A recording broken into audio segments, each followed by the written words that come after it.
کیا آپ کو معلوم ہے کہ ٹائٹینک دنیا کا بدترین بحری حادثہ نہیں تھا، بلکہ بدترین حادثہ سلطانہ کی تباہی ہے۔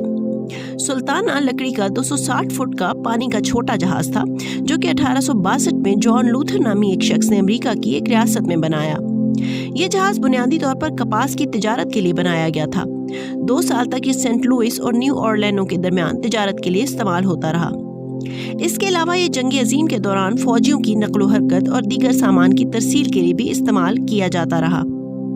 1865 میں جہاز کے میسن نامی کیپٹن سے ایک امریکی لیفٹیننٹ کرنل ہیچ نے رابطہ کیا۔ اس نے کیپٹن کو آفر دی کہ الباما اور جارجیا کی جیلوں میں قید جنگی قیدی جو کہ رہائی کے بعد وطن واپس آنا چاہتے ہیں، اگر ان کو واپس لے آئے تو امریکی حکومت اس کو ہر قیدی کے بدلے $5 اور ہر آفیسر کے بدلے $10 ادا کرے گی۔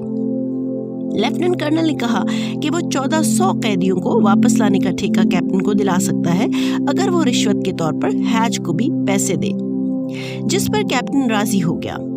سلطانہ حال ہی میں نیو اورلینڈو سے واپس آئی تھی اور اس کو مرمت کی ضرورت تھی، مگر پھر بھی فوراً ہی اس کو فوجیوں کو لینے کے لیے بھیج دیا گیا۔ راستے میں اسٹیم سے چلنے والے اس چھوٹے بحری جہاز کا ایک بوائلر لیک ہو گیا۔ میسن نے اپنا خرچہ اور وقت بچانے کے لیے اس کو اچھے سے ٹھیک کرانے کے بجائے معمولی مرمت سے ہی کام چلا لیا۔ وہاں پہنچنے پر میسن کو پتہ چلا کہ 1400 کے بجائے 2100 فوجیوں کو اس جہاز پر سوار کرایا جائے گا۔ حالانکہ یہ چھوٹا جہاز صرف 376 مسافروں کا وزن اٹھانے کی اہلیت رکھتا تھا۔ سلطانہ وکسبرگ کے علاقے سے 24 اپریل کو روانہ ہوئی۔ مسیسیپی کے دریاؤں میں تاریخ کی بدترین طغیانی میں ایک اوور لوڈڈ خراب جہاز آخر کب تک ٹھہر سکتا تھا؟ 27 اپریل 1865 کی رات 2 بجے ٹنیسی کے علاقے کے قریب جہاز کے 3 بوائلر دھماکے سے پھٹ گئے، جس سے جہاز 2 ٹکڑے ہو گیا اور لوگ دریاؤں میں گرنے لگے۔ جہاز کے اگلے حصے میں آگ بھڑک اٹھی۔ لوگوں نے آگ سے بچنے کے لیے دریا میں چھلانگ لگا دی، مگر قید میں رہنے کی وجہ سے کمزور فوجی دریا کی تیز موجوں کے آگے ٹھہر نہ سکے اور ڈوب کر ہلاک ہو گئے۔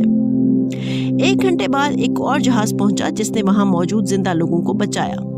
کچھ لوگوں کو مقامی آبادی نے بھی دریا سے نکالا۔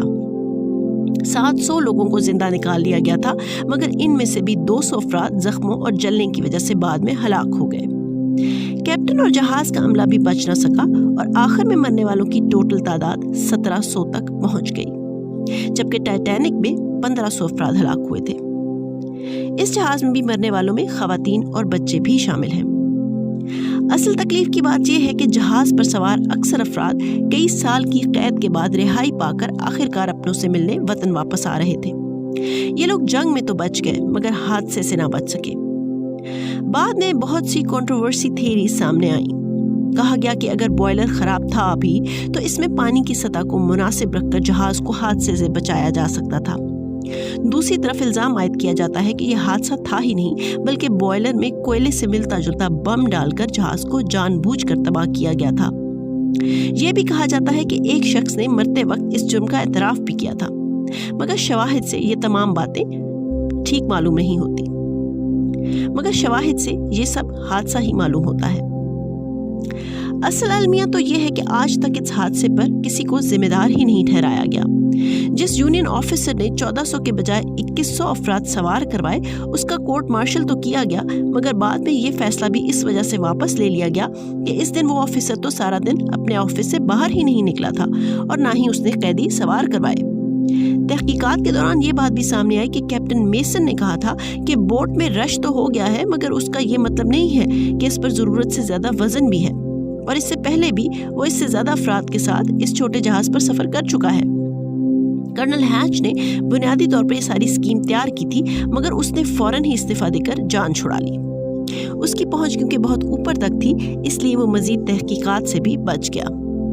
انتہائی حیرت کی بات ہے کہ جہاز پر 7 گنا زیادہ مسافر سوار تھے، مگر آج تک ایک شخص کو بھی اس کا ذمہ دار ٹھہرایا نہیں گیا۔ سلطانہ سے بچنے والے افراد اکٹھے ہو کر کوششیں کرتے رہے، مگر جب حادثے کے 70 سال بعد آخری شخص بھی اس دنیا سے رخصت ہو گیا تو یہ چیپٹر ہمیشہ کے لیے بند ہو گیا۔ پورے امریکہ میں بہت سی یادگاریں موجود ہونے کے باوجود اکثر امریکی بھی اس حادثے سے واقف نہیں ہیں، حتیٰ کہ اس وقت بھی بہت کم لوگوں کو اس حادثے کی خبر ہوئی تھی۔ اس کی وجہ یہ ہے کہ لاکھوں افراد ویسے ہی دوران جنگ مارے گئے تھے۔